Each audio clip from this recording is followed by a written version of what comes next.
he becomes the feeder. Good pass to better pass. I'll tell you what, he'll draw a lot of interest. Quinn Cook.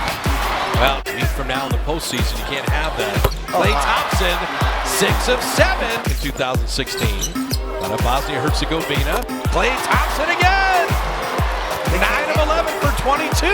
Will play, except he ends up being a pass to Looney, and McGee hammering it home.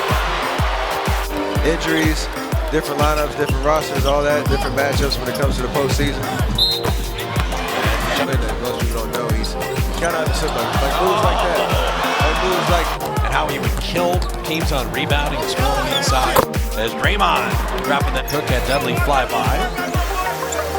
Draymond will launch the 3. That's why I brought up James Jones. You're talking about what are they going to, what kind of decisions they're going to make.